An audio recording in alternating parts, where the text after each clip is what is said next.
All right, everybody, welcome back. We have some people in the class and some people over Zoom. So that's interesting. Hopefully we get more people in the class as we move forward. But so yeah, any question in Zoom before we get started? Okay, so we're gonna start with the presentation that left from last week, that last thing from machine learning and privacy preserving. And then after that, I'm going to continue talking about trusted execution units. And then if you have any questions about anything, we can definitely move forward. All right. So Arjun is going to play the video for Delphi. It's a very interesting paper, I think published last year in Usenex. So he and his teammates going to talk about it. All right, go ahead. Hi everyone, our names are Arjun and Liying, and today we'll be presenting a paper called Delphi, which presents a cryptographic inference service for neural networks. So in past classes, we've seen neural network architectures that are secure and accurate. So they enable privacy while also enabling accurate predictions on input data. However, a key thing that some of those papers and architectures that we've examined in the past are missing is scalability. And it's extremely important for these secure models to become scalable so that they can be applied to real-world applications. And this is where Delphi comes in, today's paper. The key contribution the authors have made is improving on past work to make secure, accurate machine learning models more scalable to real-world applications. Okay, so the motivating example given by the authors of this paper is a home monitoring system, like an indoor or an outdoor camera. So such a device would need to be able to detect an intruder and do so quickly in order to ensure the safety of all occupants. Now, it's not just the physical safety that matters, there's also the question of the safety of the data involved. In this case, it's a sensitive image of your presenter presenting some sick dance moves. So with recent controversies surrounding unauthorized data access, there's a clear need to have scalable and accurate secure machine learning models, including ones capable of tasks in domains such as computer vision. So just a quick recap, convolutional neural networks, or CNNs, are a popular architecture in applications like this. And here's a quick look at that architecture. So typically you take an input image and you subject it to a series of linear and nonlinear operations. So in this case, a linear operation is a convolutional layer, and then it's followed by a nonlinear ReLU layer. So the key takeaway is basically that there are a series of linear and nonlinear operations. So works in the past, the state of the art was called Gazelle, found a way to translate those operations into the crypto domain.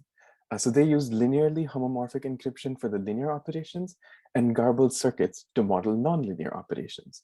Now, the biggest issue with Gazelle was performance, and the time taken for predictions was on the order of minutes. Now, that's simply not good enough if you want to detect an intruder. There were also issues of high bandwidth usage while making predictions. So although there was a starting point for the authors, they had to come up with a way to improve this and to make this those accurate models more scalable. So the bottlenecks were in the linear and the nonlinear operations. So that's where they started optimizing. So to optimize the linear operations, the key idea was to change when the computations were done.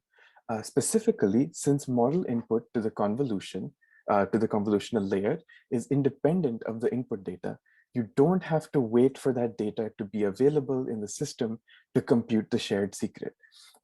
So what the authors of Delphi did was they moved this computation to the different stage of the process. They moved it before the data reached the model. So this sped up the computation and actual prediction in the online phase because they had a bunch of computations that were done before, and it also reduced the bandwidth usage and enabled the use of some GPU libraries, all of which contributed to optimizations. So that's how they did the linear. That's how they optimized the linear layers, and for the nonlinear layers, they found an answer in polynomial approximations, specifically quadratic approximations. This quadratic approximations had more optimized ways of being calculated. But hang on a second. you might be feeling a sense of deja vu. And specifically, didn't we go over these quadratic approximations last week? And didn't we see that they had issues? And you're absolutely right. Quadratic approximations do have issues, and which come up especially during the training phase because of gradients either blowing up or not being sort of tractable. Sometimes training time increases and it may not even converge. So a key insight that the authors had was to come up with a hybrid approach, combining ReLU and quadratic approximations. So now how do you decide where to combine or how you combine these two kinds of activations? So intuitively, when I first read the paper, I thought they would go for maybe like a random approach. Like we've seen sort of randomness work in stochastic gradient descent or dropout. And the authors tried that out, but unfortunately things weren't simple. Things weren't that simple. And the random combinations didn't have a good accuracy level. So the authors came up with a planned approach, which we'll be detailing later. So now that we have the intuition with us, let's take a quick high-level overview of the Delphi system. So it's a two-party system with the client providing the input to be predicted on, and the server providing a neural network sort of as a service in an MLAS situation. So the threat model that the authors used was with one party being corrupted, a two-party semi-honest system. And the privacy from a privacy standpoint, both the architecture and production of the neural network and the prediction results are visible to the client. So the authors sort of discuss complementary work to prevent attacks based on that later on. And here's a quick workflow example for a home monitoring system device. So first, what the device does is it invokes Delphi's planner to come up with an optimized neural network. And then while the device is idling, the device and server run some pre-processing where they generate some cryptographic computations. Once activity is detected, the predictions are run. And then depending on what the system decides, it can either send an alert or just choose to do nothing. So here's what those two computational phases look like. In the pre-processing phase, the client samples random R, applies linearly homomorphic encryption and sends it to the server, which applies a linear layer and sends it back to the client where it's decrypted. So this is a key improvement over the previous work, Gazelle. In Gazelle, the actual input was used. So it's during the online phase. But in Delphi, just to reiterate, this computation is moved earlier with a random sample. So in the online phase, the garbled circuit combines the shares of the secret with the client providing Y and the server providing LX plus Y, and then it applies either a ReLU or a quadratic activation and outputs a fresh share for the next layer. So that's sort of the two phases of Delphi. For the planning and experimental evaluation, I will hand over the mic to Liying.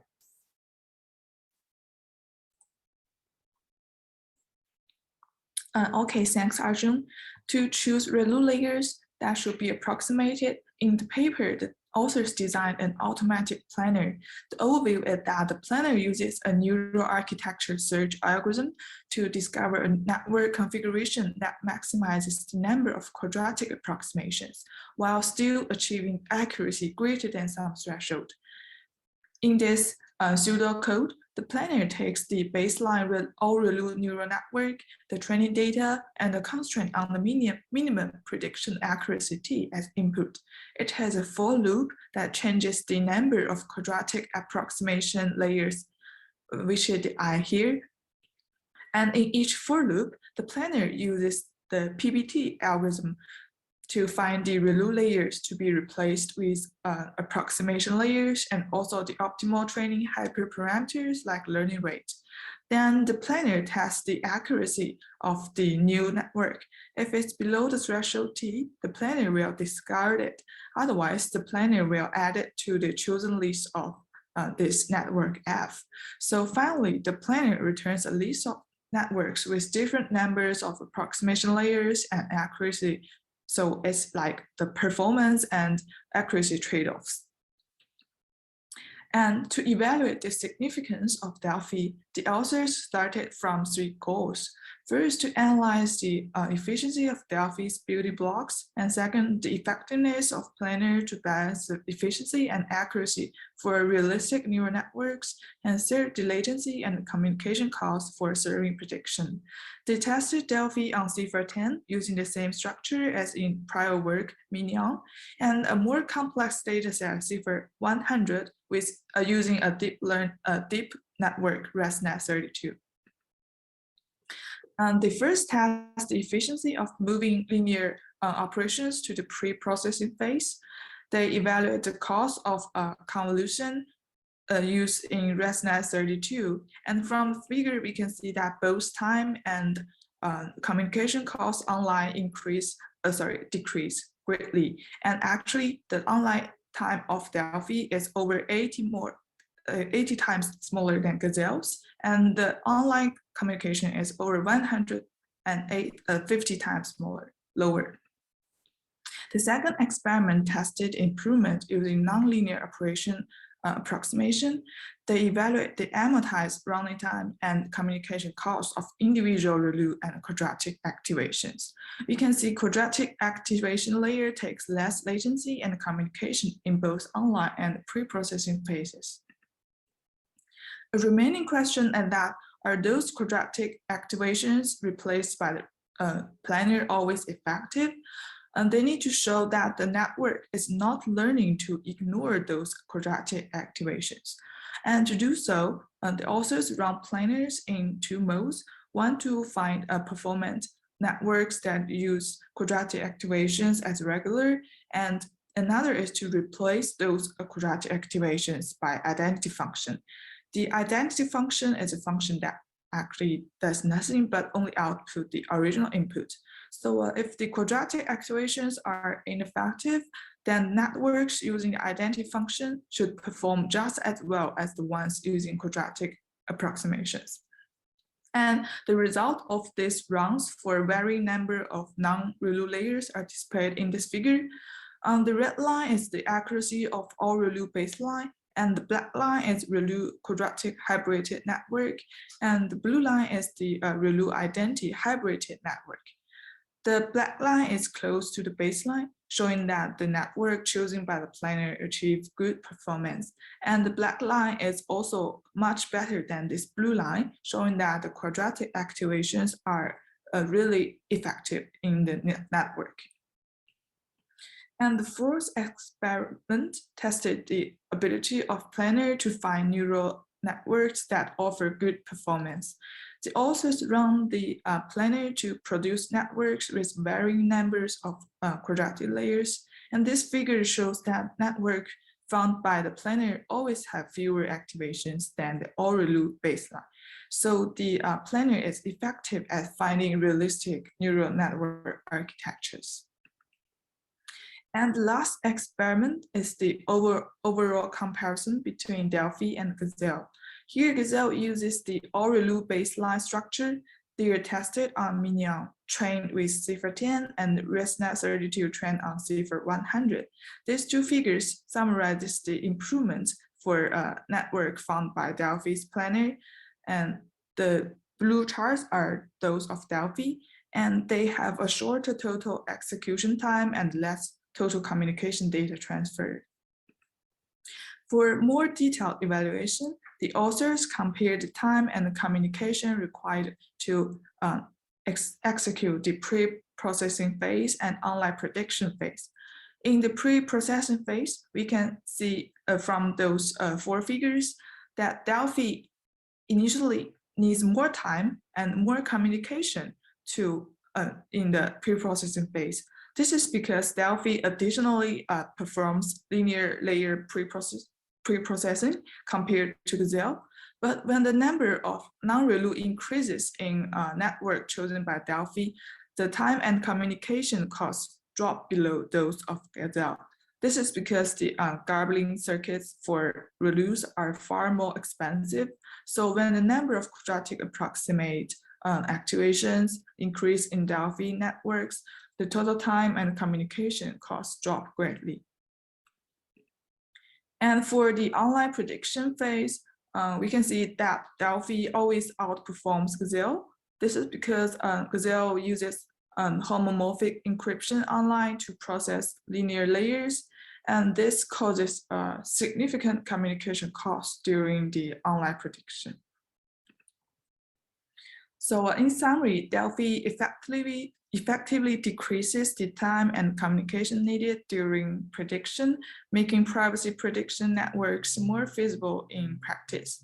And I thought of several directions for Delphi's future network, future work. One is to integrate techniques to defense against prediction API attacks, like model extraction, membership inference we discussed in previous classes. And second is to expand the two-party protocols to maybe multiple party protocols for scenarios like the collaborative learning, and also the neural architecture search algorithm used in this paper may be improved. Currently, they are using the algorithm only for optimizing the replacement of quadratic approximation layers. So maybe they can use it to optimize the number of total layers or the size of convolution kernels to further improve their model. So that's all for our presentation. Thank you for listening. I guess just as a few closing thoughts. Oh wow, I can see my face really big on the screen. But okay, just as a few closing thoughts. I think the authors of the paper haven't really presented kind of like any changes to the underlying operations. Like we knew about quadratic approximations before, and we knew about sort of the homomorphic encryption from previous papers, but their contribution is more on like the systems side of things. So changing the order of operations and this hybrid approach, which decides where to put the quadratic approximations. So yeah, those were kind of my final closing thoughts on the paper, and thank you for listening.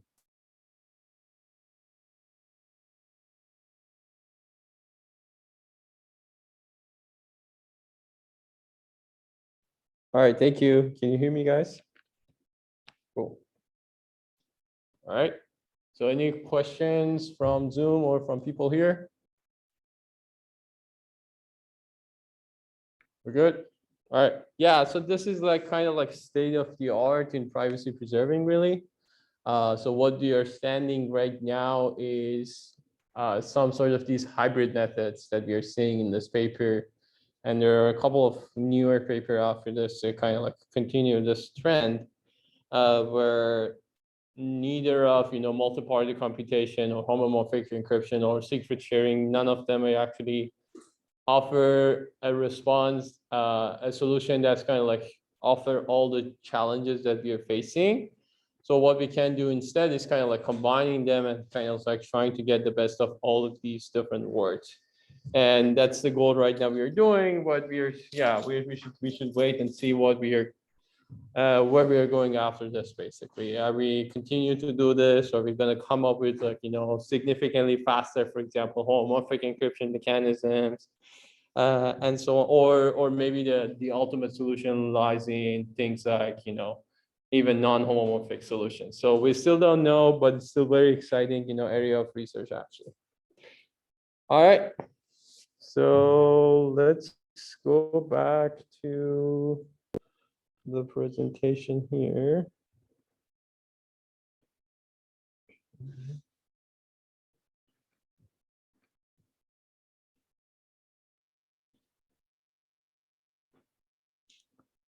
Cool. All right. So we're going to continue talking about trusted execution environments.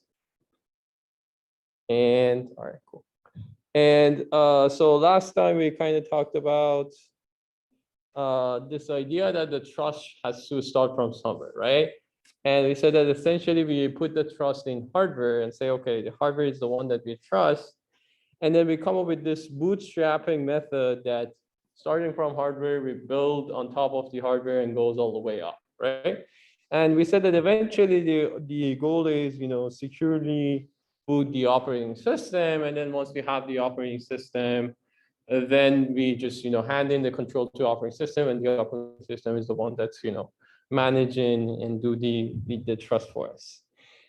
So this bootstrapping process is the main one that we need to kind of figure out. And then we also need to maintain the trust, right? So what happens if, for example, the system restarts and so on, what should we do after that, right? So that's the idea they kind of talked about last time. And we talked about secure boots and trusted, platform hard modules and so on and so forth. And then said that is this really secure or not? And the answer to that was yes, pretty much yes. The answer was the system is secure. And then we reached to this point where we're saying that, okay, we managed to load the operating system itself secure, but now obviously we want to run applications on top of the operating system, right? So it's not just the operating system that the one that we really care about. It's all these different applications that we want to run on the operating system is the ones that we really care about, right? And what we should do in that case is, of course, we can put all these different applications and software that we want to run and put them all into our PCB. And then when we are, for example, doing the, a boot process, why don't we also kind of like, check the integrity and authenticity of those, and we kind of being done with it, right? But obviously this is not a scalable solution. So for like, servers and PCs and so on, that you have many different applications, and the application is also keep changing and keep updating. This is not a correct and scalable solution. So instead, what we should do is we need to find a form for trusting the software dynamically, right? And two things we can do, right? If the operating system itself can be trusted, then we can use some form of attestation and use that in order to run the software securely. And if the operating system itself is not trusted, then we have a bigger problem, and we need to kind of find a way to externally, establish the trust for the software. All right. So we're going to talk about these two things, especially from this one in this lecture. All right. Professor? Any questions so far? Professor? I have a question. Professor? Somebody in Zoom has a question? Yes, I have a question. Yeah, go ahead. Can you hear me? Professor, I apologize for this, but I'm in front of Kinsey Pavilion right now. And I've been trying to find the entrance to the lecture hall for the past 3 minutes. Is it in 1200B? Yes. So it's which way would you know? Can somebody go outside and bring him in? Yeah, thank you. I'm so sorry about this. That's all right. The numbers are on the door. So if you look at the different doors, it's a little bit, the building is really old, but yeah, somebody should. Oh, there you go. Cool. Okay, yeah. Sure. What's the definition of attestation? We're gonna actually talk about the attestation one more time, but we kind of like, let me actually go through the attestation one more time. So attestation is this procedure for knowing that whether a specific program has been modified or not, right? So let's say we have a program P, and what is a program? Program is essentially just, a sequence of instructions, and each instruction is basically a sequence of zeros and ones, right? So at the end of the day, what is really programmed to a hardware is a sequence or strings of zeros and ones, right? So meaningful zeros and ones. So what we want to do in order to see whether this program can be trusted or not, the very first step is to kind of making sure that this program has not been modified, right? So by modification means that any of these instruction has been changed to some other instruction. So that's the first thing that we really want to do. And what we can do is say, okay, this is the sequence of zeros and ones. And what I can do is I can just compute the hash function over this sequence. So this becomes my input. So P is just, think about this as a really large number. And what I do is that I create a hash function of this, and let's call it, HP or something, right? So I create the hash function of this. And what else I will have is that I know what this program should look like, what the correct format and what is the correct sequence of instruction of this program should look like. So the developer, whoever create this and whoever we trust, also gonna independently create the hash function of this. and create this HP. So let's call this H prime B, and then the other one HB. And the attestation process is nothing but loading this program, creating this hash, and then comparing this hash with the hash that is already saved somewhere, right? So we're going to compare these two. If it's okay, then we are saying that this program is not been modified, right? So if it's correct, we're saying that the attestation is successful. Now the next step is actually executing this program, right? So we're going to actually talk a little bit about that last steps, like how once we get the confirmation that the program has not been modified, what should we do next? But yeah, did that answer the question? All right. Any other questions? Cool. So in order to fix this issue of running software on operating system, and even one step further, running software on potentially untrusted operating system, we have this idea of trusted execution environments, or TEs. And what the T does is basically at very high level tries to kind of like, reserve some part of the hardware and say, okay, this is the original hardware that we deal with. And then maybe this is the operating system that sits on top of it, right? And this is our hardware. And the operating system kind of control everything in this hardware. So the T gonna give you this idea that says, you know what, let's reserve part of this hardware and call it T, and block any request that's coming from the operating system to here.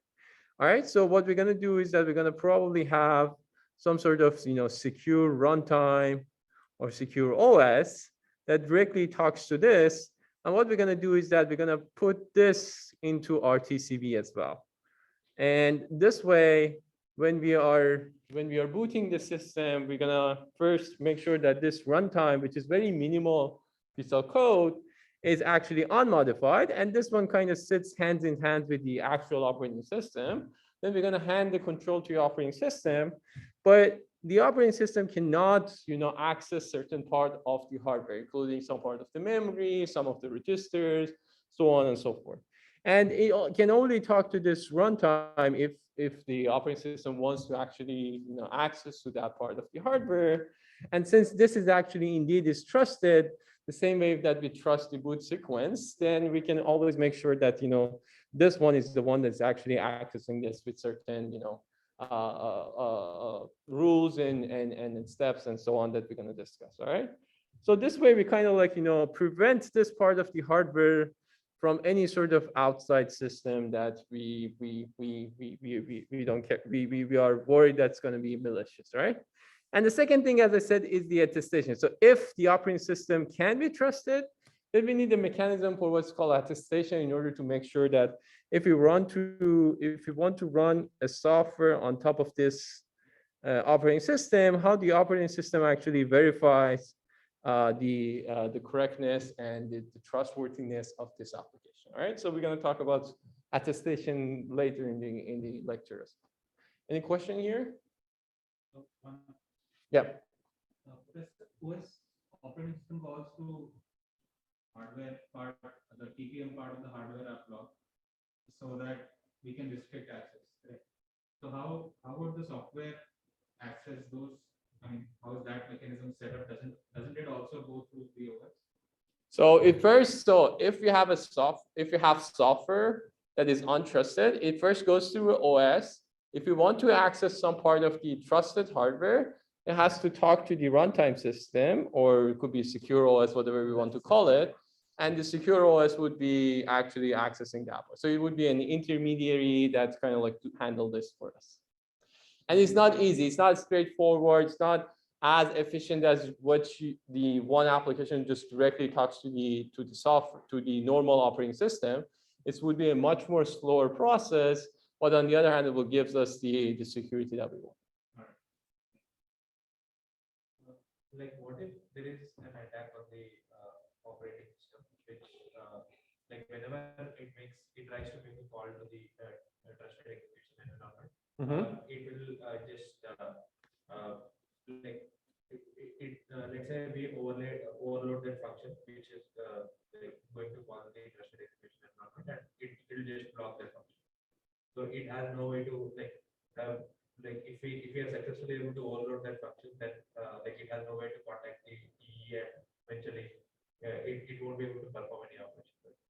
So you are saying that whenever we send a request to the runtime, the operating system blocks this request, so the request does not come back to the software? Yeah. Is that what you're saying?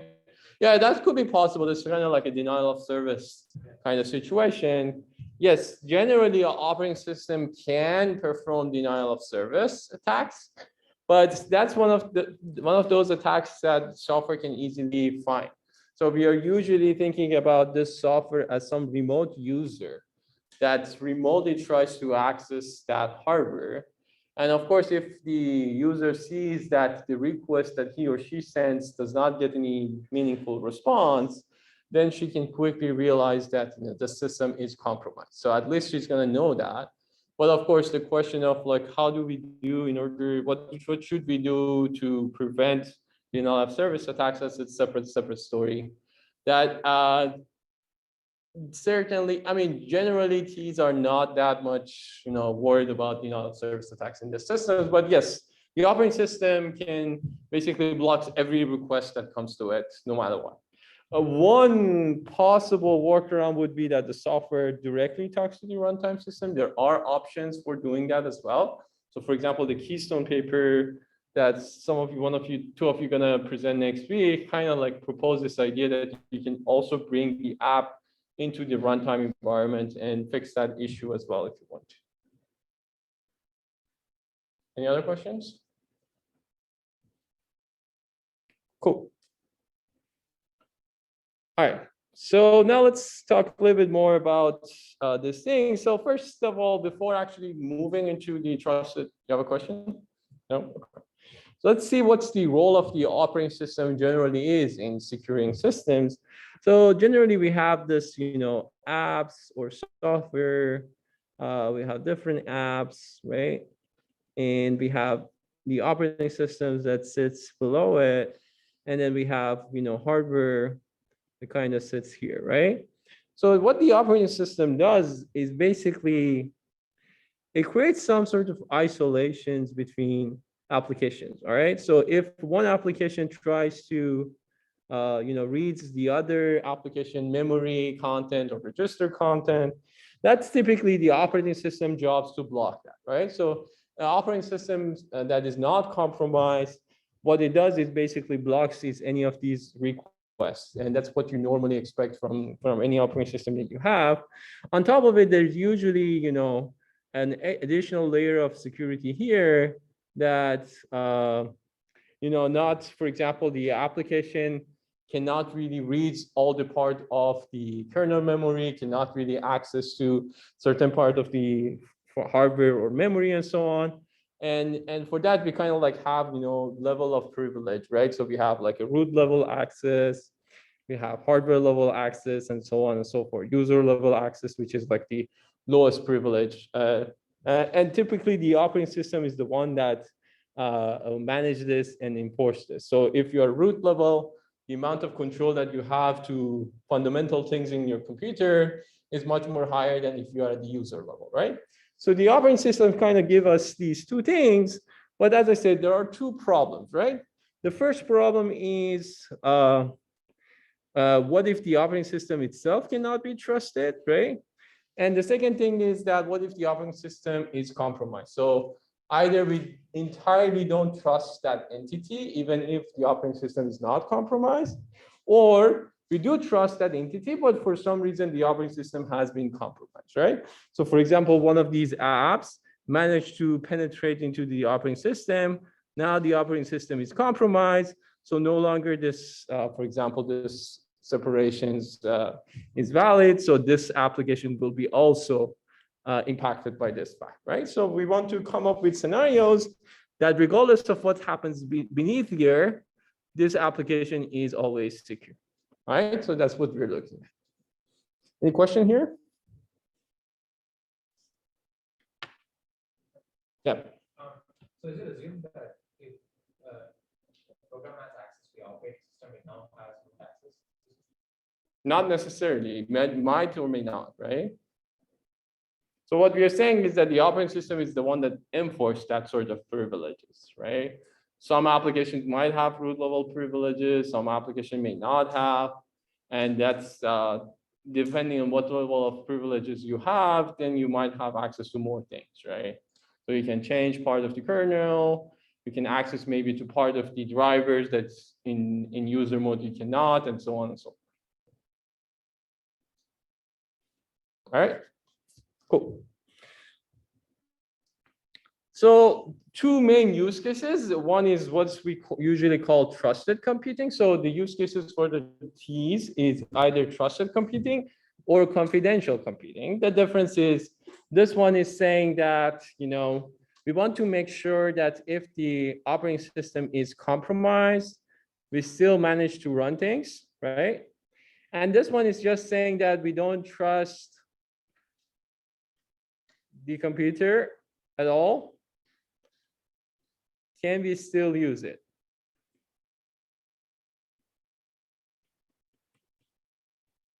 So this is more of like, you know, privacy scenario. So think about privacy preserving computation, right?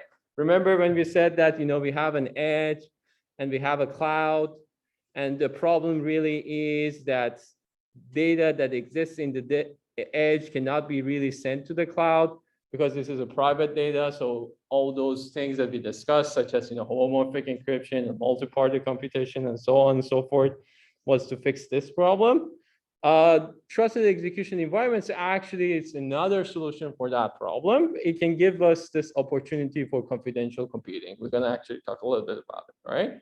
So that's the second use case for trusted execution environment. All right, cool. So now let's talk about the actual real examples. There are a bunch of different ones, so let's talk about them one by one.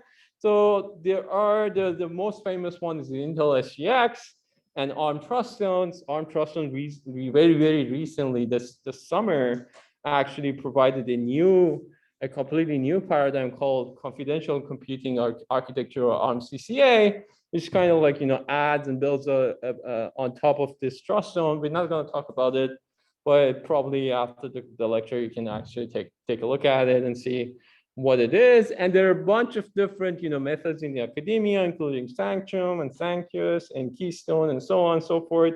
With some of them, you're going to read papers about it, and some of them you can just take a look at their own time. I'm going to quickly talk about this second one in this lecture as well. All right, so let's talk about SGX, Trustzone, and Sanctus for really quickly. All right. So some terminology that you will see, the TCB or trusted computing base. I've seen some questions in CampusFire as well in that. So the trusted computing base is usually either hardware or hardware plus some firmware, so you can call it software, that we really trust, right? So that's what the manufacturer actually burns into the chip. And the reason that we want this to be as small as possible is that we want to be able to make sure that this is bug-free, that there's no issue with it, there's no potential vulnerability in it. And because of that, we need to run, of course, series of tests. Some of these tests usually are manual tests. So that's why we really want to make this as small as possible, all right? So that's the main reason that you want to have your TCB as small as possible in order to make sure that the security of this, the guarantees that you're providing is actually indeed correct, all right?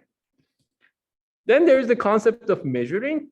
So when we are saying measuring, we usually refer to, for example, computing the hash or MAC of a certain function. Bootstrapping and chaining is also another thing that we see. We already discussed how we do the bootstrapping or chaining. We already also extensively discussed attestation. I'm going to actually give you a little bit more details of algorithm for attestation as well. Another important things to know is about sealing.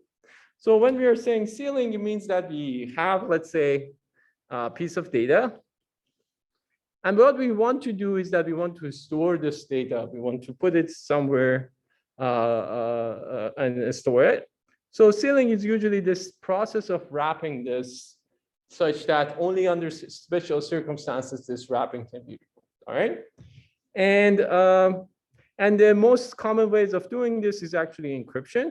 So what we do is that instead of actually storing this directly into the memory, what we do is that we, encrypt it first, and then put it into memory, right? And I mean, of course, depending on the scenario, there are different things that we need to consider.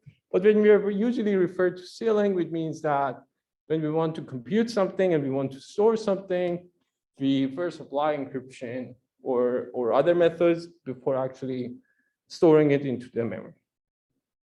All right. And then finally, root of trust. We already talked about it. Usually we start with hardware. So that hardware becomes our root of trust. And then we start building on top of the hardware, right? So that would be our hardware. Then we build on top of it, maybe the operating system and so on and so forth. The interesting thing is this notion of dynamic root of trust, or DROT. The dynamic root of trust is basically saying that how you can, dynamically during the execution, you can build on, you chain more things on top of each other so that you trust all of these. So of course, one idea is put everything in your TCB, right? And be done with it. But you start from some TCB and then using that chaining mechanism, for example, like hashing a function of another function, and then hashing another function and so on, building on top of each other.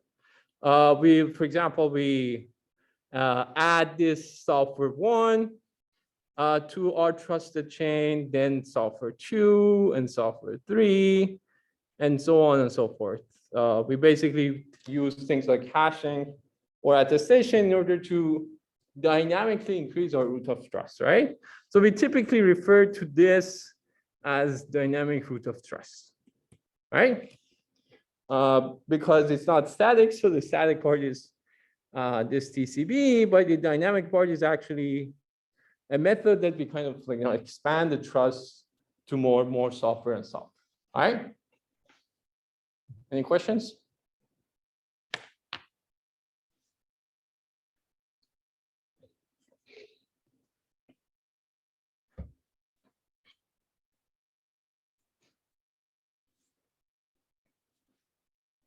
All right. So in these methods that we're going to discuss, the SGX, Trust Zone, and Sancus, the difference is usually in these 3 different things. First of all, on the TCB, the main thing in TCB is the size, and of course, the mechanism for chaining the trust on top of each other. So you will see that there is a slight difference between these methods on this. Of course, the overhead is the important part. So in order to, for example, enforce the trust or maintain the trust, what are the new things that you need to add to your normal hardware? That's all of those considered as overhead, obviously. So different methods have different overhead. And then, of course, the capabilities of these overheads or these mechanisms. So, for example, one method can only give you 2 possible trust domains, a secure trust domain and a normal trust domain. But for example, Intel SGX can give you multi-tenancy, which means that you can have multiple different applications, each of which mutually don't trust each other. And also none of them actually trust the actual operating system. And then using this method, we can, for example, using SGX, we can have all these programs running at the same time on the same piece of hardware. Whereas Trust Zone, for example, does not give you this luxury. It mainly just divides the word into 2 pieces. You either trust things or you don't trust things, and then you move forward. All right. So things like, whether we have operating system capabilities, whether we have multi-tenancy, what we do with the IO and peripherals, and all those things is really what distinguishes and differentiates different techniques in trusted execution environments. And there are, as I said, there are lots of other methods in academia and papers that you will see that talks about these different things. And what they're trying to do is actually addressing one of these key criteria. All right, so that's usually what's going on right now. Sorry. Any questions so far? Cool. Can you see this? Let me zoom in. All right.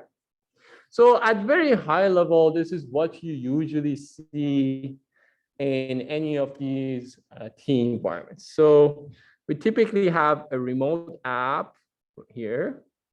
So this is a user or application. The remote application typically talks to specific software module. So let's say we have multiple software modules, software module 1, software module 2, and so on. Software modules could be an entire app, or it could be dividing an app into pieces and then making them software modules. So every critical part of it can be a different module from each other. So it really depends on what system we are looking at and how we divide this changes. Each of these software modules usually talk to the runtime or dynamic root of trust. So what we do is that we have this TCB, and from this TCB, we usually create the dynamic root of trust, which you can think about could be a runtime, a very minimal runtime systems that gives you some system call activities, some handler with the IO, or do context switching, or having some counters and things like that. It could be more complicated than that and could be a full-on operating system. So anything that you expect from a normal operating system, you might get out of this dynamic root of trust.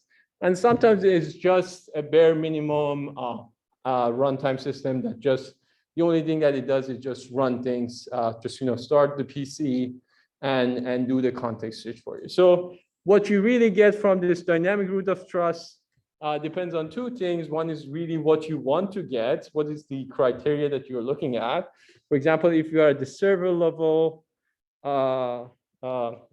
computation domain, of course, what you desire to have is more of very rich operating system case.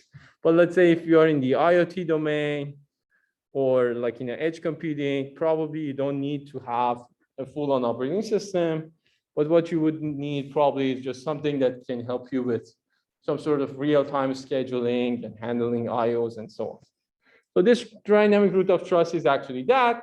The reason that we don't put it directly into the TCB is that it just makes the TCB much more bigger. That's not what you want.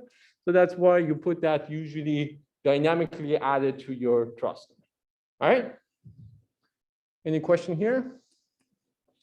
And you may have just one dynamic root of trust. So basically one thing controls everything, or you might have multiple of them independently handles things. So you might have multiple software talking to different, this runtime environments. You might have one that controls everything. And then of course you have your normal apps here, which are kind of doesn't really talk to your trusted execution environments. Doesn't really want to do that. It's just a normal app that's run typically on the operating system. So we usually have the operating system here as well.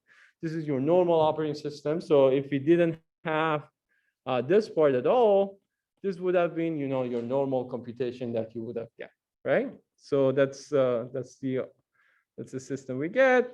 And of course we can have this ceiling property here, which what it does is that if we want to store something for this secure applications, we don't just directly store it into the storage, we just seal it and then store it into the storage, right? So that's also another thing that we need to do. And then another thing that you will see is that this measuring that kind of goes both ways. We're gonna actually talk about this, that how the measuring happens.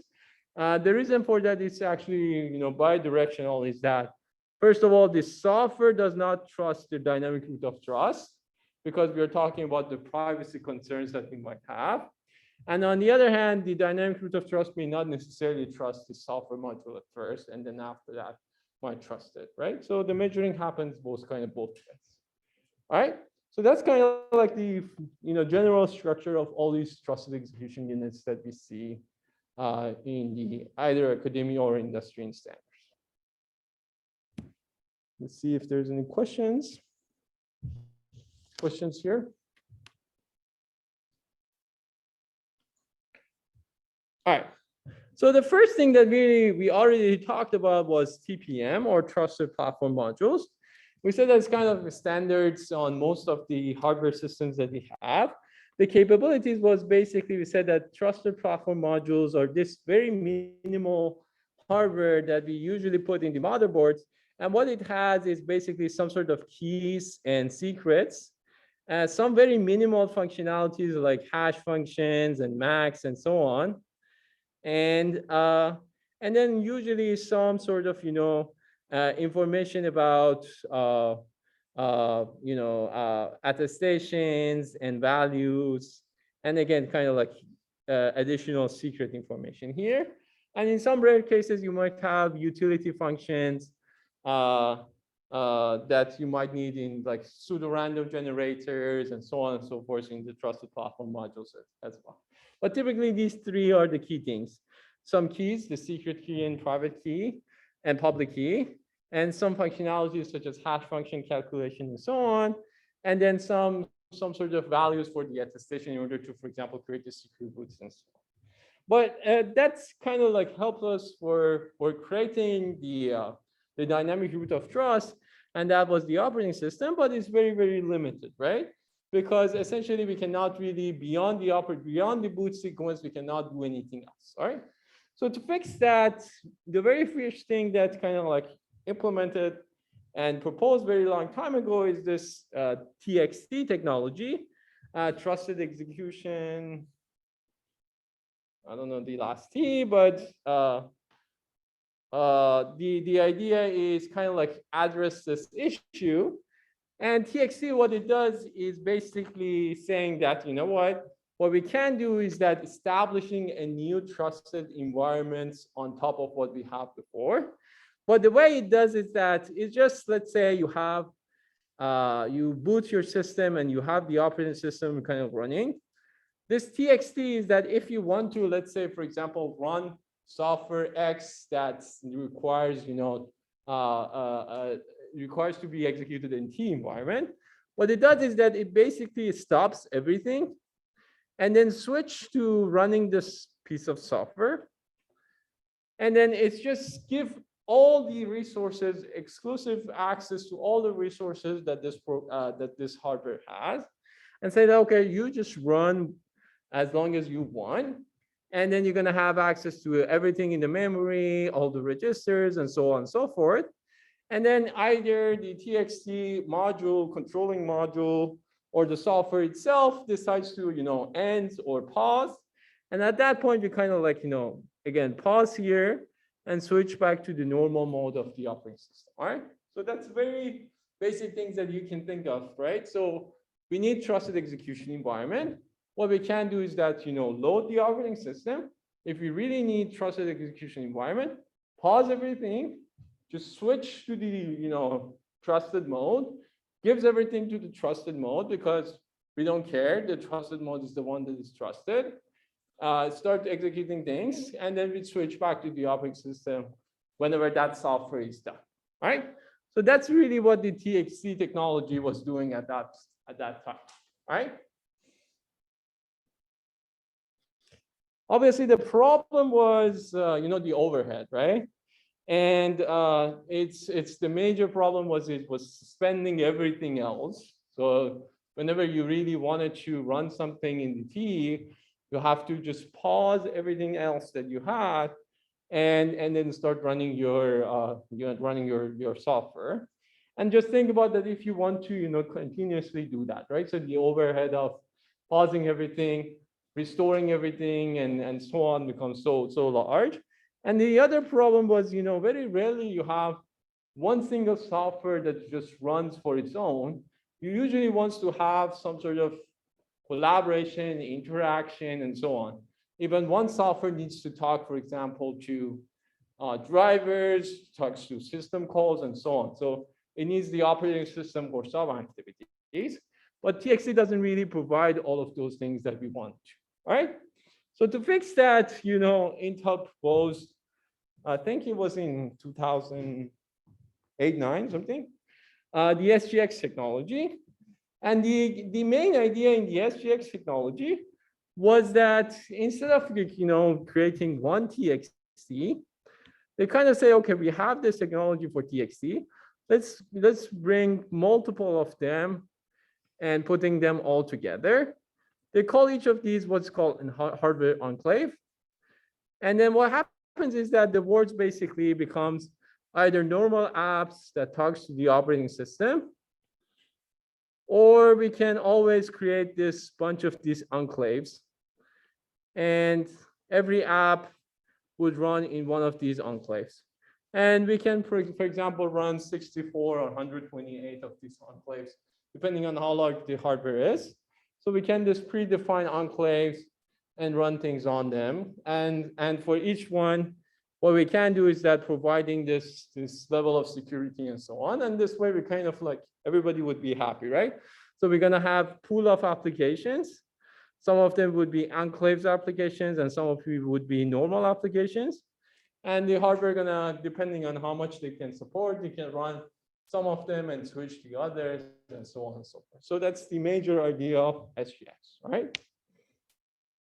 Any questions here?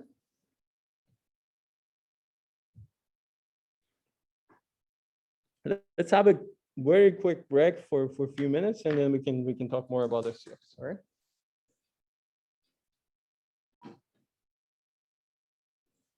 All right, let's continue. So we said that the SGX is basically gives us this notion of enclaves, right?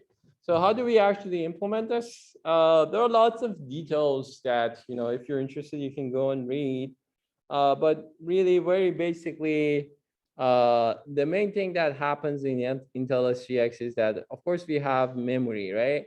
And if you know a little bit about, advanced computer architecture, you know that we have, physical memory and of course the virtual memory. The virtual memory is the one that the user sees, and then when they are writing programs, they will see the virtual memory.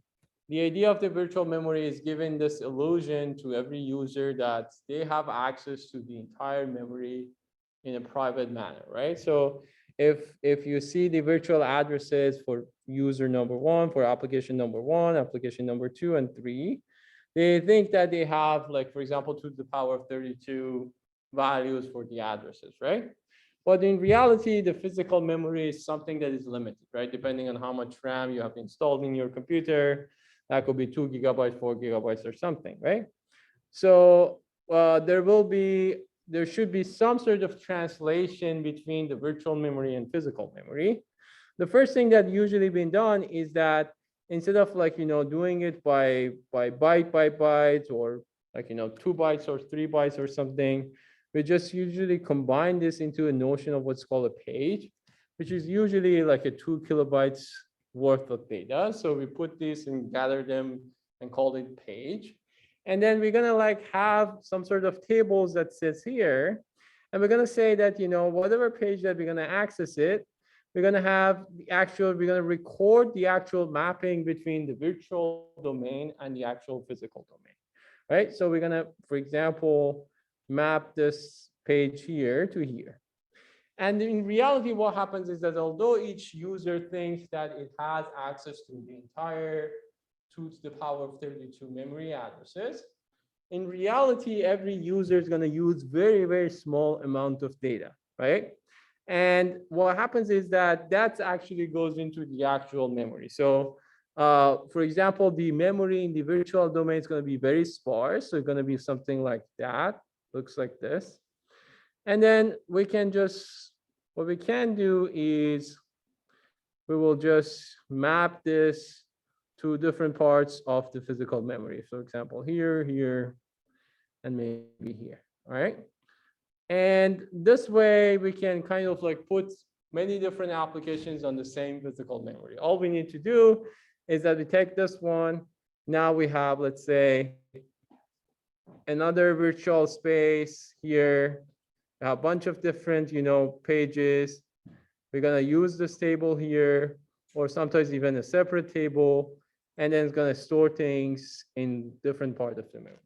So at the end of the day, what happens is that the actual physical memory is gonna be divided into this basic block, which we call pages, and each page is gonna be actually mapped to a specific virtual address. And this mapping and this translation is usually called address translation. It's going to happen into this thing called, virtual tables or translation tables, all right? Or we usually call it page tables, all right?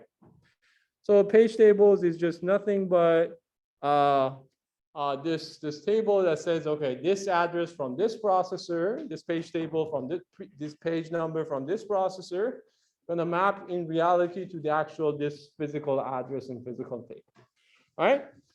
So now that we have this idea in normal words, so this has nothing to do with the SGX or trusted execution environment yet. What we do is that we extend this idea into the trusted execution environments as well. So what we're going to have is that we're going to say, okay, the new physical memory going to look like something like this, that this part in the end maybe is reserved for SGX. And rest of it is we can just deal with it the normal way that we were dealing with it before, right? So this part is like the same story as here. But this part, what we're going to do is that we're going to have another table that is specifically reserved for SGX. So if you want to create a new enclave, what we do is that we're going to basically say, okay, so for example, we have predefined size for every enclave.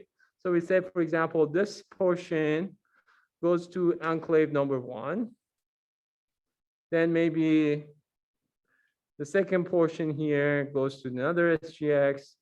The other portion goes to the next one, and so on and so forth. So we basically reserve some part of the memory and then dividing this into smaller pieces and assign it to every enclave.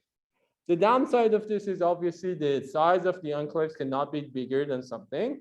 So we are dealing with the scenario which that if you want to run really, really big applications in enclaves, you cannot. But on the other hand, it gives you kind of like very well-defined and very easy to manage methods for accessing and enforcing memory access. All right. So that's the main story of the how this enclaves is being generated. And the whole process of enforcement is usually done by the system software, which is basically the runtime system or secure systems in SGX that gives us this access control. So when we're booting the system, it's actually where this part is also being booted. So this is part of the TCB, and this is actually the ones that making sure that whenever we want to create a new enclave, it goes through this table. It's a reserved part of the memory. It stores a translation. And during the execution, if you want to execute something, it goes and checks those things and so on and so forth. All right. So the orchestration actually happens with part of the TCB, which is actually do the control for the SGX. Why can't we have like currently we have cloud computing and cloud memory? So why can't we have something like cloud cluster like SGX, where so that we can have access to multiple SGX enclaves if we want. We do, right? So at the end of the day, that's what you get with SGX, right? So if you put SGX on a server, remotely you can access to it and run the application. That's exactly what you are having right now. Yeah. We actually get to that part that's being done remotely, but with the same story that I'm telling here, a remote user can request access of creation a new enclave for himself. And then the system software will actually get that request, create the enclave, and pass the control to the remote user. That's exactly what's happening. Any other questions? All right. And then the another important thing that happens is that not only we have to create and start executing SGX applications, but there's also the notion of context switching and interrupts, right? So again, the system software would be the one that if you're running things, for example, running an SGX application and this application needs to communicate with maybe other applications or needs to be interrupted and so on, all these requests basically is just a call and jump to this handler here. The handler makes the proper decisions and then diverts the control to the part of the program that needs to be handled. All right. And then again, this part is the part that is being part of the trusted computing base. So we always trust this part, and everything else is basically controlled by this. Does it make sense? Any questions?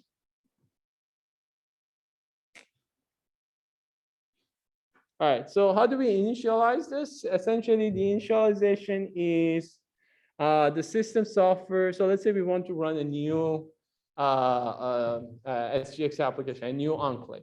The very first thing is that the system software has to create a new enclave.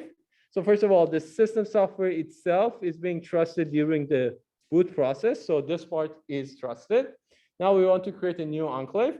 So a request comes either remotely or within the system itself. And then a new enclave environment has to be created. How do we do that? It basically, any new enclave environment is nothing but going to the memory and then, take some of these and put it in that table that we have for address translation. And then basically giving the control of the beginning of this to that remote user. It's kind of like that's the story of creating an enclave. All right. Then the next step is that for the remote user needs to actually figure out and trust that this process is actually secure, right? So the remote user cannot say that, okay, create an enclave for me, and then just trust the host systems that this process has been done correctly, right? What they need to do is kind of the host systems needs to provide some proof that the new enclave has been created correctly and as what is expected, right? So how do we do that? It basically relies on attestation, which I'm going to show you in the next slide. But for now, just assume that the remote user kind of trusts this process with some applications that we're going to show you. And then after that, is basically the software makes a system call and enters the enclave. And now it has control over the enclave, so it starts running its own program and so on. If we need to switch back to another application and so on, again, we're going to make a system call. The system software takes over, do the test, do the request, and so on and so forth. So the story continues. And you can have as many of these enclaves as you want in your systems. Of course, since your memory is limited, you can only have certain number of enclaves at any given time, right? But you can destroy one enclave and create another enclave, so on and so forth. All right. Any question here? All right, so let's now talk a little bit about the steps in between. So let me zoom in. So we have two things, right? We have the trusted platform. That's the platform that hosts the SGX. And in general, it could be any other mechanism that we have. And we have the remote user, the user that owns the data and the code that wants to remotely runs on this piece of hardware, right? So what happens is the very first thing that we need to have is basically this attestation keys, AKs. This attestation key is what is being created by the manufacturer, which is Intel, right? So Intel has, for every hardware that it creates, for every SGX module that it creates, it burns attestation keys into every single one of these, all right? And what it does is basically, it also records the public key of every of these. So basically, this is the secret key. Intel also stores the public key of these units. So think about this as a long table of all the public keys for every device that they actually create a secret key, all right? And what happens is that when a user requests creating a new enclave, so it sends the request here, the hardware gonna create this secure enclave here. And the very first thing that the hardware gonna do is creating the initial states of the enclave, which, as I said, there is a certain rules, for example, reserving the memory, loading the code, and so on and so forth. And this is basically nothing but a piece of software itself, right? Doing all those things. The hardware follows a specific firmware or software, right, to do that. So that part is actually that's what's called this public code and data, this initial state, all right? So what it does is that these initial states, in order to give assurance to the remote user that this initial state is indeed a valid initial state, what this host device, this SGX, is going to do is that it's going to sign this. So it's going to like compute a hash function over this. And then it's going to sign this with this attestation key. And it's going to send back this results to the remote user view. So what the remote user you will see is that this M, which is kind of like the hash function of this initial state, and this signature is basically telling that it's actually indeed coming from this piece of hardware.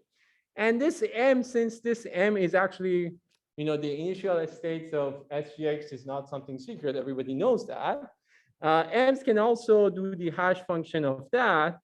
And then it's also given that, the public key of this hardware is known, it can query and ask Intel that, okay, I'm talking to this device XYZ, what is the public key of this? Gets that in order to verify that this is indeed signed by that piece of hardware. So at the end of this process, what this remote user will see is that the hash function of that initial state plus the guarantee that this is indeed coming from that piece of hardware and indeed computed by that piece of hardware. So these two kind of combined together gives the guarantee to the remote user that this indeed is a correct initial states for the enclave. All right? Are you satisfied that this is indeed correct? Any question here? Another thing that happens in between is this thing called key exchange. So remember, what we want to do is being able to do the confidential computing as well, right? So let's say we are user U, we have some data and we have some code, right? And we want to run this on this remote hardware. Of course, what we can do is that we just send our data and code directly to the hardware and say, okay, run this for me, right? But that obviously has privacy issues. What we really want to do is that we first create the enclave and somehow put some secret key inside the enclave. And what we do is that now we encrypt our data and code. So we encrypt it. And instead of sending it directly to the hardware, we send it there, but we send it in an encrypted format.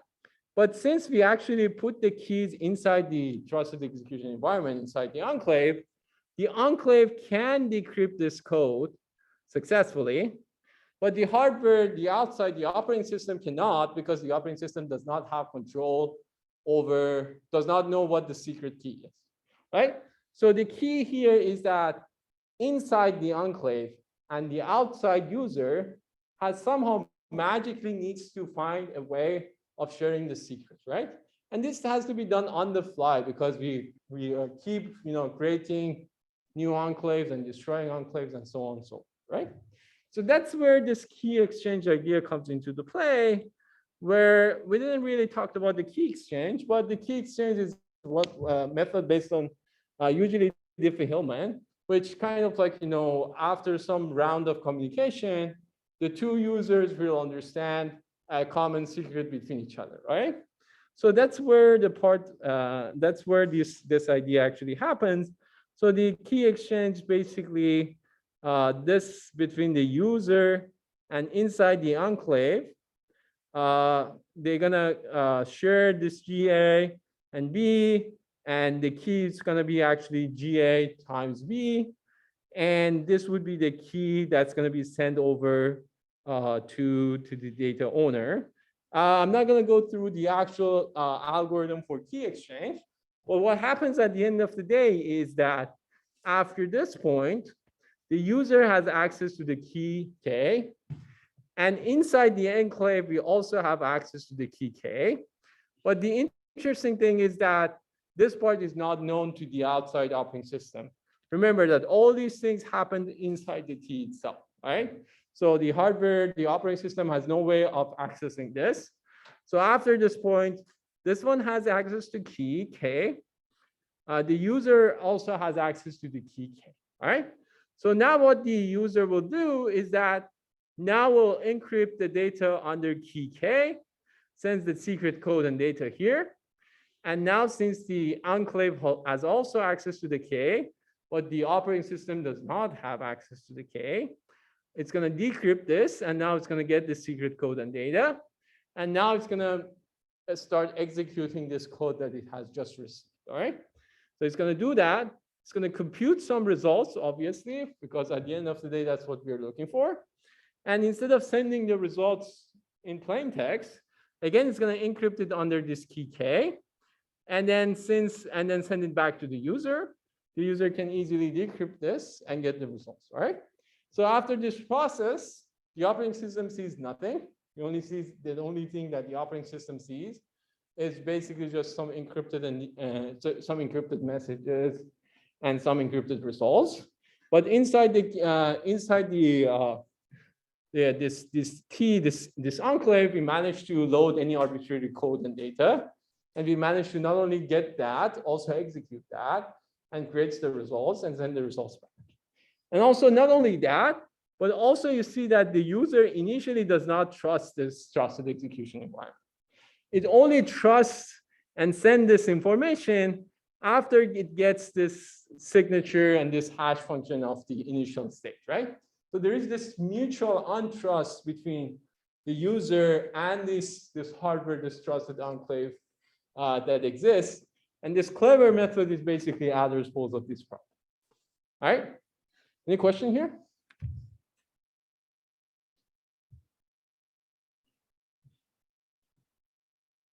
Of course, if you're interested, you can quickly take a look at for example, the Veilman key exchange works. It's very simple, so you can very easily pick it up. We didn't have time last week to talk about it, but if you take a look, you will very easily understand.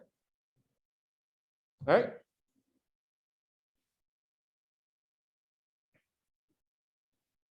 So what are the limitations for SGX?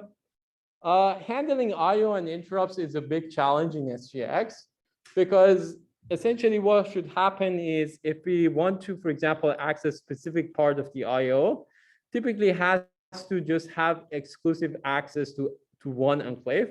So even though we have multiple different enclaves, if one of them, for example, access to a specific sensor, the way that the current SGX is being architectured is that you usually, in order to have secure access to the sensors, only one of these enclave applications can have access to that. And that's limited, kind of like the same way that TXT was limited for applications. We're kind of limiting the I/O activities to specific enclaves, all right? There are lots of overheads that also comes with the SGX. One key challenge is, in one hand, we want to keep the memory assigned to every enclave small. On the other hand, we want to be able to run big things on enclave. So let's say, for example, we want to run a very large deep neural networks on enclave. So this trade-off between having small memory and having large memory is kind of like what we are dealing with right now. Bigger memory means that the overhead for every enclave would be huge. Sometimes the memory would be underutilized. Sometimes we cannot really, context switch fast enough and so on. But on the other hand, small memory size is also not something that we are really interested for bigger applications, right? So we need to come up with maybe a dynamic methods to dynamically assign different memories, but having this dynamic method also has its own challenges, right? So that's another problem. And as we will talk very soon, SGX has lots of problems with side channels, right? Although we are saying that, we have perfect isolation between trusted execution environment and the rest of the operating system and rest of the hardware. In reality, what happens is that because of these side channels that we're going to talk about, this isolation no longer works. So basically, although we have this thinking that, oh, we have isolation, in reality, we don't, right? So we're actually going to talk about that. So it's kind of like all these things we're kind of like hoping to achieve with SGX, with digital side channels is going to be broken, and that's not a good news, right? So that's it about the SGX. Let's go and talk a little bit about trust zone and see what is the difference between trust zone and SGX. The major difference between trust zone and SGX is that the trust zone thinks about the trusted execution environment as kind of like a binary feature. So it basically divides the word to what's called a RE and a T. The RE is this rich execution environment, and the T is this trusted execution environment. This is refers to as the secure word, and this is referred to as the normal word. So a normal word, as the name suggests, is just whatever we had before, just a normal word. And the T is actually what we have as, for example, some sort of like one enclave that we have, right? So ARM Trust Zone doesn't really have multiple enclaves. It's just really one big enclave that we're gonna get in a trust zone. And what it does is that basically it allows the T's to receive and interact with V's. So basically, if they need any information coming from the normal word, or if they need to handle specific, let's say, system call from the operating systems in the rich environment, they can usually make that call and use that service. But the other way around doesn't work. So if the rich environment wants to read something from the trusted environment, that will be obviously blocked by the system software that handles this system. Other things is kind of like almost similar. So basically the way that this is implemented, so yeah, so first of all, this is like just the how it works. So typically we have a bunch of different applications in the non-secure world or normal world. We typically have a full-on operating system, a rich operating system on the normal world. We have another operating system, or this could be, again, a minimal runtime system, depending on the application. And then we have also a bunch of different trusted applications here. And this would be our secure system. And then the way to handle these two things is done by this thing called secure monitor, which is kind of like the same as what we call in SGX's system software. So this secure monitor is part of the trusted computing base. When we when we boot the systems, we make sure that this secure monitor is correctly booted. We give the control to the secure monitor. During the initialization, it's gonna load this secure OS. So that's all during the boot process. And after that, once we successfully load the secure OS, we're gonna load the rich OS from the secure OS. And then we're gonna give the control to the rich OS. And after that, it's just the same story. The rich OS, the normal OS takes control, handle things.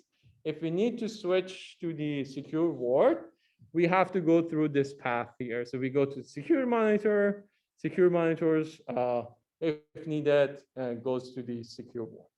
All right. Any question here? So just things that I just mentioned. So how do we implement this? There are two main things that help us to enable this in ARM Trust Zone. First of all, there's this bus interface that we are waiting for the next class. Okay. So this bus interface that basically enforce this access to the secure world and normal world. So what happens is that almost every access that we have in Trust Zone, there will be one bit added to it, which is basically says NS word. So is it secure or not secure? So if it's not secure, it's usually equal to 1. And if it's secure, it's 0. So for example, if we have a memory line, we will have this bit, and obviously we have our data here. And then if you want to access this, the very first thing that we're gonna do is that this security monitor that I show you here it's gonna read this and check that whether this is coming from, this is secure or not secure.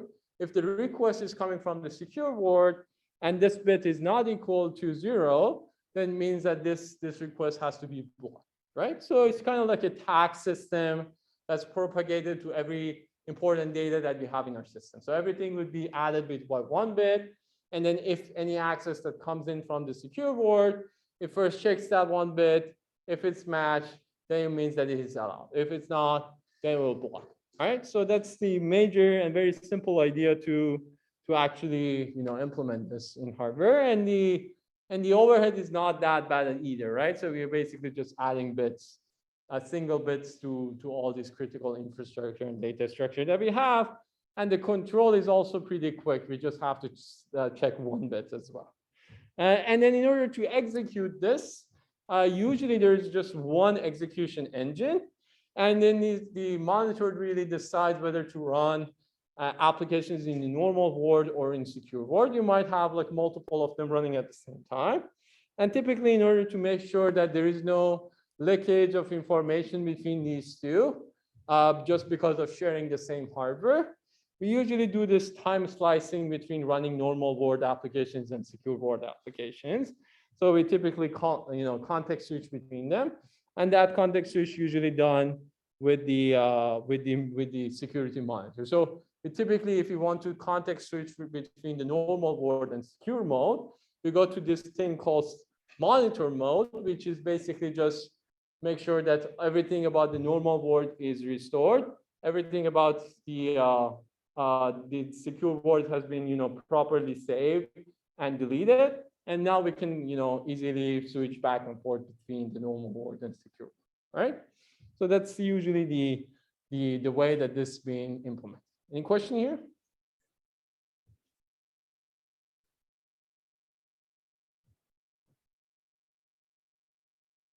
How are we doing with time? Okay.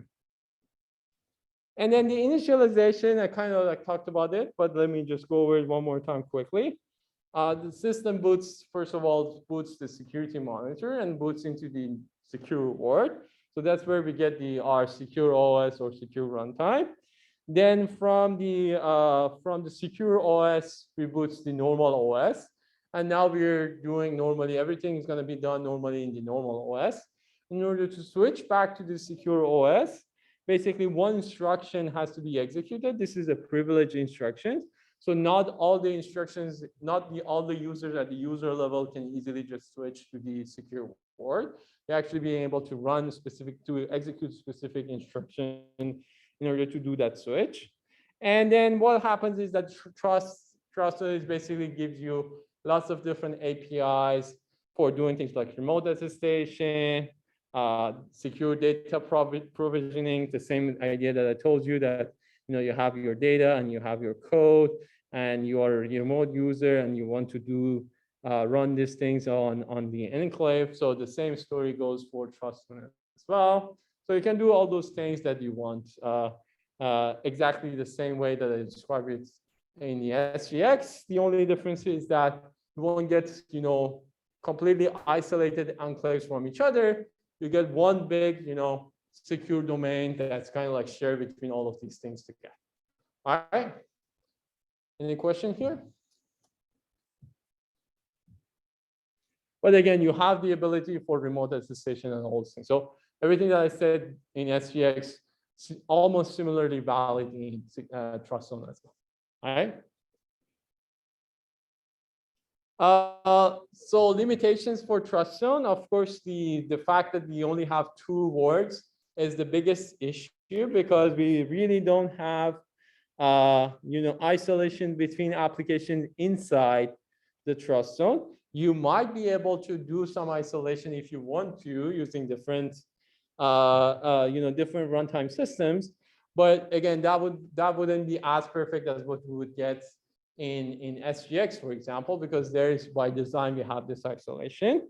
Again, we have this kind of same issue with peripherals in I/O.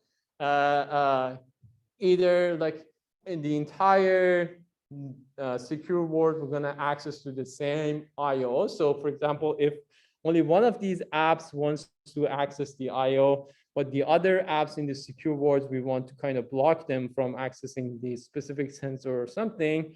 Unfortunately, the current trust zone technology does not give you this functionality and this opportunity. And the last thing is that if you remember, we said that what we really want to do is like a correct security design is one of the principles was the least privilege, right? So we said there that, only give access and resources to specific application as less as possible, unless that, not giving that specific, functionality and resources will prevent that application from being executed correctly, right? But what we are showing here is that essentially we are unnecessarily giving access and resources to all the applications in the secure world, right? So this is not a great design because of that. And that's where this CCA technology that's been recently developed by ARM trying to actually kind of solve that problem and create this nice isolation within the secure ward as well. So instead of having one single secure ward, we're going to have multiple different secure wards parallel to each other, right? So that's the correct way of doing it. But of course, that comes with much more complexity and so on. So we need to kind of find the right balance between the two as well. All right. Any questions?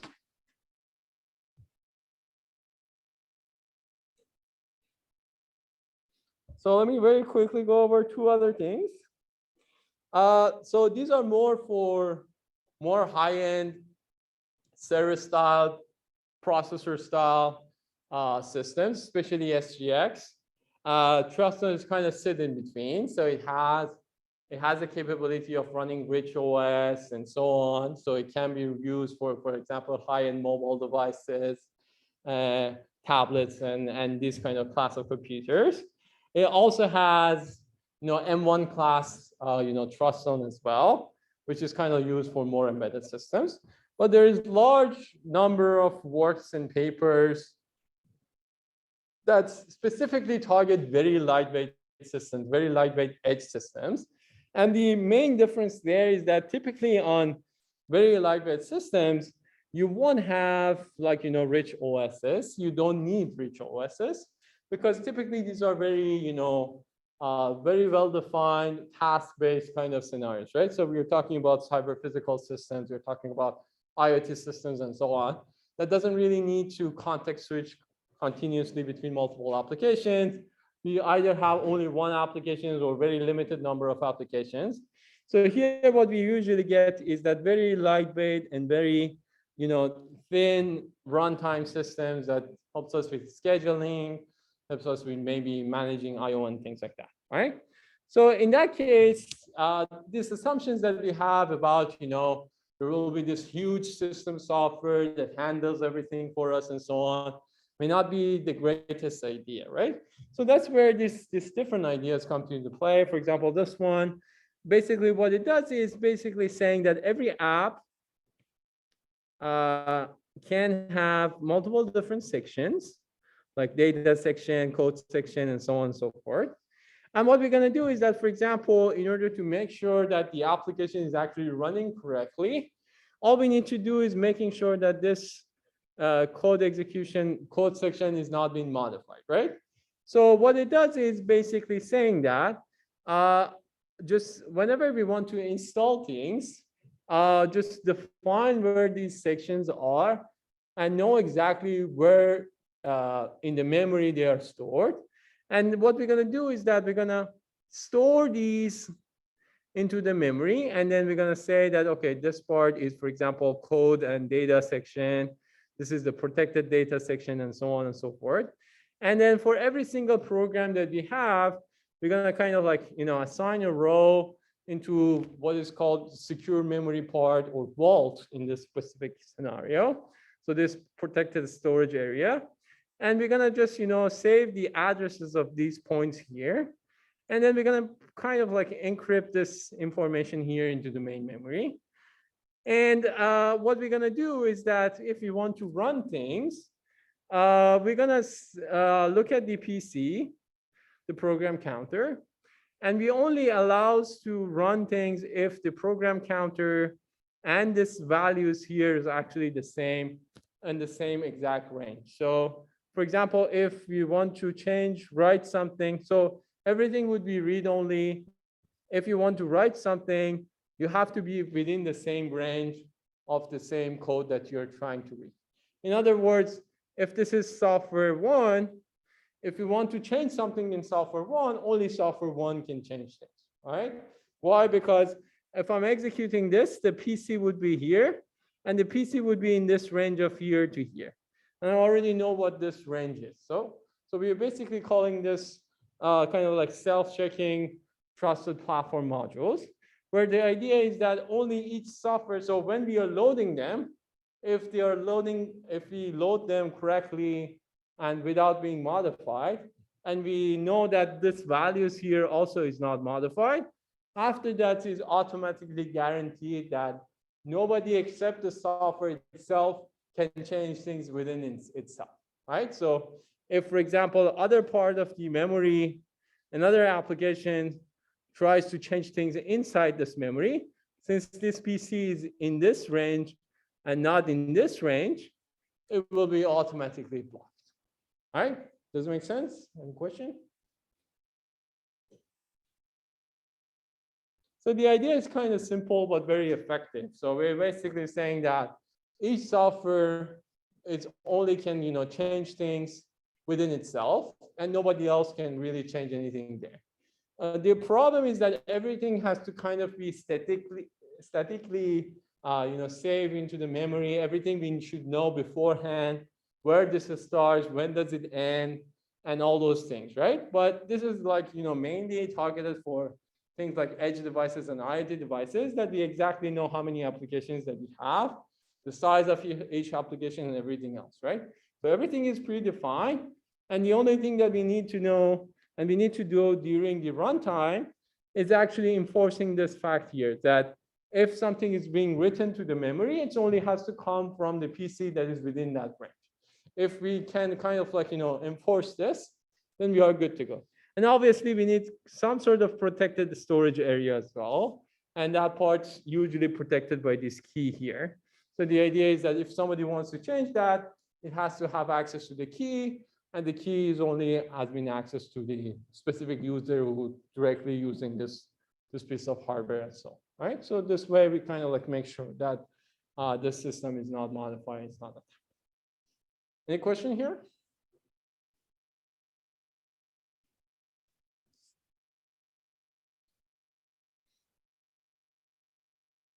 Yeah. So yeah, if you're interested more, probably you can read the paper. It's a very interesting paper. And the very good thing is that, we don't have operating system. We don't need, back and forth switches between normal world and secure world and all those things. So it's very, very lightweight.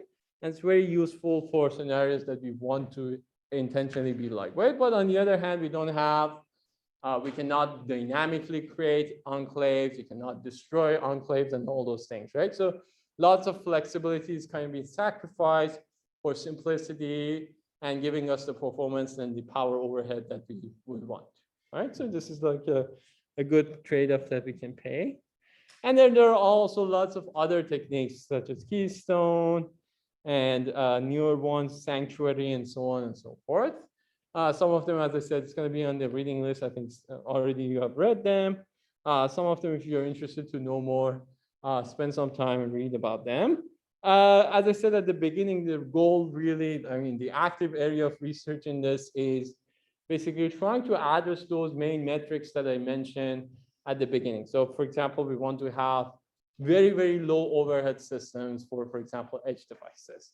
We want to have flexibility for more high-end server devices. We want to be able to handle multiple different scenarios for the I/O. That's another main thing that these days people care about. Of course, having more security, for example, being resistance against side channels is another important thing that we need to care about. So these are the, what's going on these days in this domain. All right. And one last thing is about, so we talked about, remote attestation.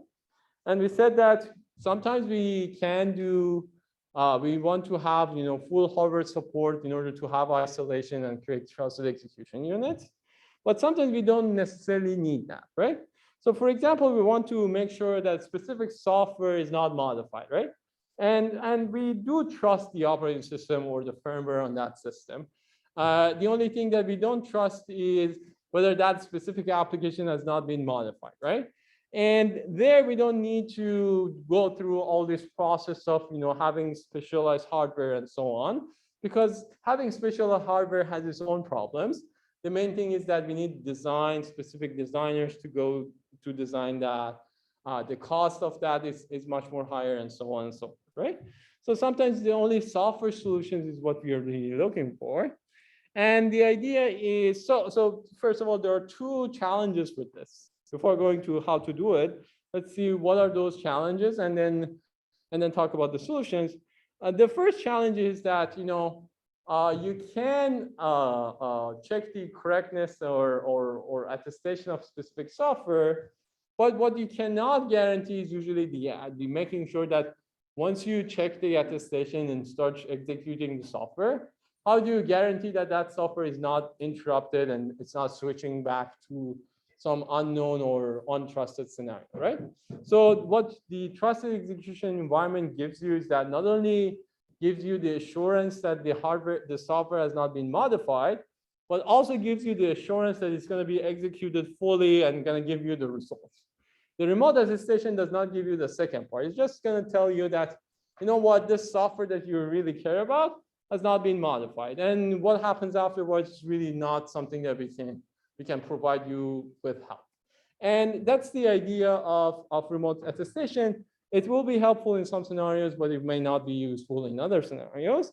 Specifically, the main issue with that is time of check, time of use, which essentially what happens is that you check your software at time t, but when you actually want to execute it is another time later on. And between this check time and use time, there could be an attacker actually change your things and implement an attack, right? So that's the main problem that we are facing these days. We might face with remote attestation. I think we don't have time to go over the solutions, but maybe I'll just very quickly talk about the solutions at the beginning of the next class. All right? Thank you, everyone.